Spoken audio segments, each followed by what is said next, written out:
Eh bien, nous nous enorgueillissons d'avoir Natacha Polony pour la revue de presse. Bonjour Natacha. Bonjour Thomas, bonjour Julie et bonjour à tous. Alors ce matin, une de vos journaux, il y a ceux qui choisissent le constat, Midi Libre, gauche-droite, le Big Bang, l'Indépendant catalan, le grand chambardement, le Figaro, l'onde de choc Macron frappe la droite et la gauche, le Télégramme avec la carte des votes Macron et Le Pen, la fracture. Il y a ceux qui gonflent le suspense, le Parisien, non, tout n'est pas encore joué. Libération, ne rien lâcher. Et puis Marianne qui nous rejoue 2002, visage d'Emmanuel Macron, le fond noir, le rempart. On commence à table. Oui. La presse adore les symboles et elle vient d'en trouver un qui raconte ce que sera sans doute un mandat présidentiel dans une France fracturée. Pas encore élu et déjà le couac, écrit Xavier Brouet dans Le Républicain Lorrain. Certes, la rotonde n'est ni le Fouquet's de Sarkozy, période américaine, ni la Porsche de DSK. Tout de même, on s'étonne des erreurs de novice de ce pur produit marketing que constitue la candidature Macron. Séquence d'autosatisfaction heureuse, pas franchement raccord avec la contemplation d'un pays fracturé. On sifflait des binous à Hénin Beaumont dimanche soir en se balançant sur des variétés, remarque Denis Domain dans la Nouvelle République. Les bulles fines servies à la rotonde donnaient sans doute un surcroît d'esprit aux infusions des amis d'Emmanuel Macron entourant leur Wonder Boy. Deux France se croisent sans vraiment se regarder. Elles ne sont pas face à face mais décalées et presque dos tourné.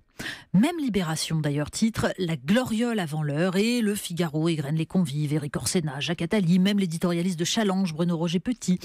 Dans Les Échos d'ailleurs, un sociologue constate que les politiques et les médias fonctionnent comme un couple sadomasochiste et comme des coproducteurs, dit-il. Jamais nous n'avons été autant dans la société du spectacle de Guy Debord. Petite précision, pas tous les politiques et pas tous les médias. Voilà, bien sûr que ça. non. Les fractures françaises, il y en a beaucoup dans la presse. Mais oui, puis il y a d'abord les analyses des cartes électorales qui montrent la répartition du vote. L'Opinion titre « Revoilà la fracture européenne ».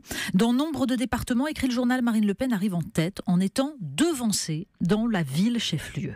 Le vote Le Pen est davantage rural et périphérique. 34% des catégories populaires, 30% des chômeurs, 40% des ouvriers.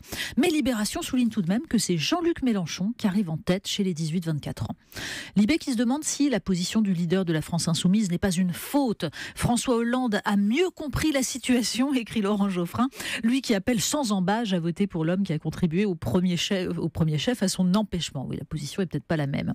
Avec François Hollande d'ailleurs, Angela Merkel, Le Figaro nous dit qu'elle choisit Macron sans hésitation. Elle n'est pas la seule. Lundi de fête sur les marchés financiers, titre Le Parisien. Alors, dans l'Opinion, Nicolas Bétou évite d'agiter un faux suspense et préfère se demander comment on en est arrivé là, à ces fractures, à cette colère. Et si Emmanuel Macron saura affronter ces incroyables défis, la mondialisation, le libre-échange, la pression migratoire, la désertification rurale. Le plus inquiétant, écrit-il, serait que dans quelques années, on se demande comment on a pu en rester là.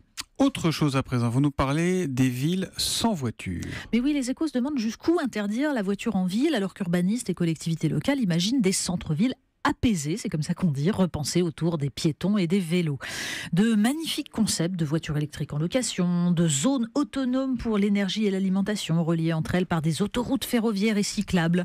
Bon, petite limite, ce beau rêve oublie toutes les populations hors agglomération pour qui la voiture est indispensable dans un monde où les commerces sont concentrés dans des zones commerciales auxquelles on accède en voiture. Une autre déclinaison peut-être de ces fractures qui se lisent dans le vote. L'éducation à présent.